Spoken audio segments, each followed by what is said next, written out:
Tetris is a 2023 biographical thriller film directed by John S. Baird, written by Noah Pink and starring Taron Egerton, Nikita Efremov, Sofia Lebedeva, Anthony Boyle, Toby Jones, and Roger Allam.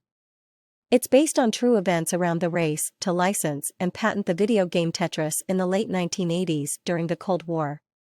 Tetris premiered at the South by Southwest Film Festival on March 15, 2023, and was released on March 31, 2023 by Apple TV+.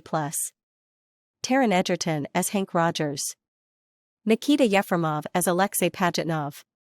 Sofia Lebedeva as Sasha. Anthony Boyle as Kevin Maxwell.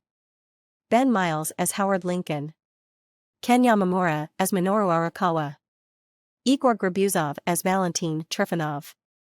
Oleg Stefanko as Nikolai Belaikov. Ian Nagabuchi as Akemi Rogers. Rick Yoon as bank manager. Roger Allam as Robert Maxwell. Toby Jones as Robert Stein. Togo Ogawa as Hiroshi Yamauchi. Matthew Marsh as Mikhail Gorbachev. Eva Andrzejewicz as Nina Pajitnov. Kanan Narumi as Maya Rogers. In 1988, Hank Rogers of Bulletproof Software markets his newest video game at the Consumer Electronics Show in Las Vegas. While there, he instead becomes enamored with the game Tetris, created by Soviet programmer Alexei Pajitnov, who works for government-owned Alorg in the Soviet Union. Rogers explains to a bank manager that Robert Stein of Andromeda Software had obtained the worldwide licensing rights to Tetris from Alorg, and signed a contract with media tycoon Robert Maxwell and his son, CEO of Mirrorsoft, Kevin Maxwell, allowing them to distribute Tetris in exchange for game royalties. Meanwhile, the Mirrorsoft representative at CES had sold Rogers the Tetris rights in Japan for PC, console, and arcade. Rogers obtains an audience with Nintendo CEO Hiroshi Yamauchi and proposes a partnership to produce Tetris for Nintendo cartridges and arcade machines. Shortly after beginning production, Rogers receives a call from Kevin, explaining that the arcade rights had already been promised to Sega. Rogers returns to Yamauchi, asking for his residuals in advance. Instead, he is sent to Nintendo of America headquarters in Seattle, and shown Nintendo's upcoming handheld device, the Game Boy, which is planned to be released with Super Mario Land. Rogers convinces President Minoru Arakawa and Senior VP Howard Lincoln to package it with Tetris instead, and promises to obtain the handheld licensing rights. He travels to meet with the Maxwells in London, who tell him that Stein retains all worldwide licensing rights. Rogers offers Stein $25,000 for the worldwide handheld rights, which he seemingly accepts. Later, however, Arakawa and Lincoln call Rogers explaining that Stein has now promised the handheld rights to Atari for $100,000.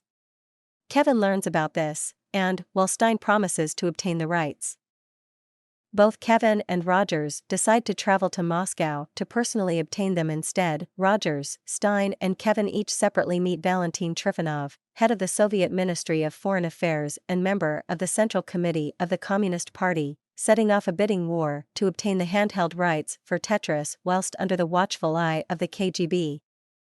In July 2020, it was reported that a biopic was being made about the making of Tetris, which will delve into the legal battles that took place during the Cold War over ownership of the game, with John S. Baird directing and Taron Egerton cast to portray the game publisher. Hank Rogers Egerton confirmed this report in an August 2020 interview, explaining that the film would mirror a tone similar to The Social Network. In November 2020, Apple TV acquired the film. Filming began in Glasgow in December 2020, including Glasgow Prestwick Airport on the Ayrshire coast in February 2021. Filming took place in Aberdeen at locations including the University of Aberdeen Zoology Building, which was used as the headquarters of Soviet firm Alorg, and Seamount Court, which was used for several scenes.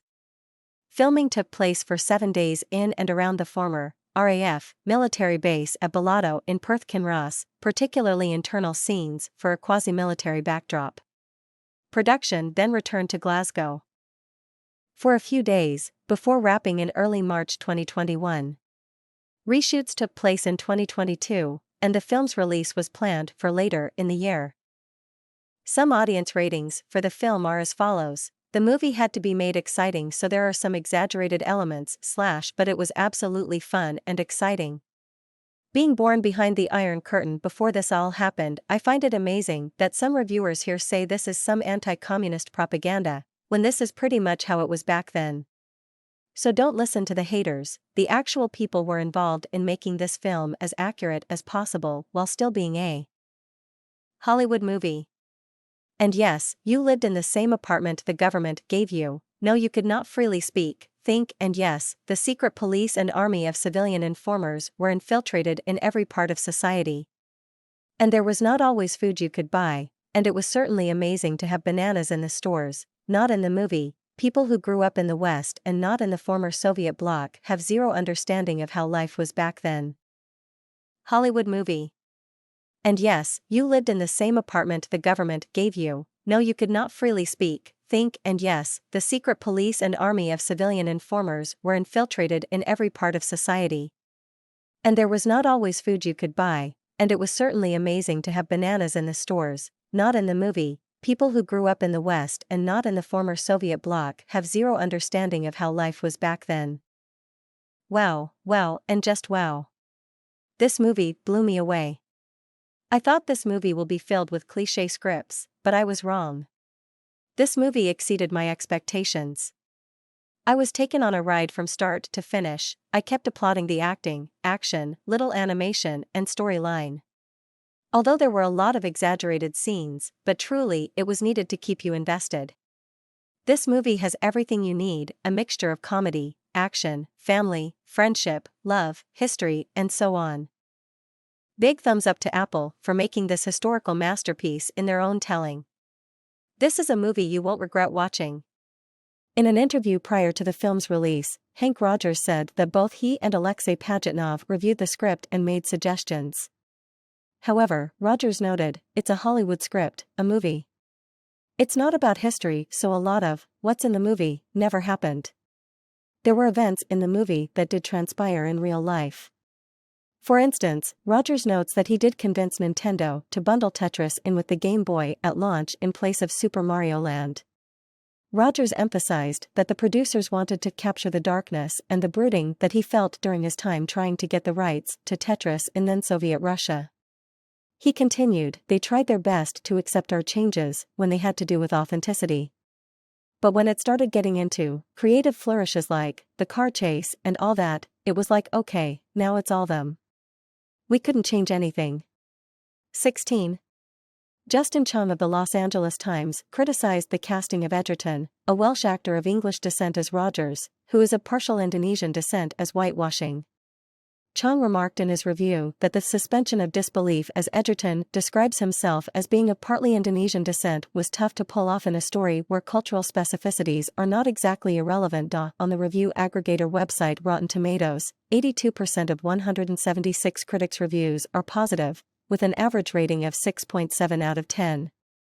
The website's consensus reads, while it's nowhere near as addictive or fast-paced as the game, Tetris offers a fun, fizzy account of the story behind an 8-bit classic. Metacritic, which uses a weighted average, assigned the film a score of 61 out of 100, based on 36 critics, indicating generally favorable reviews.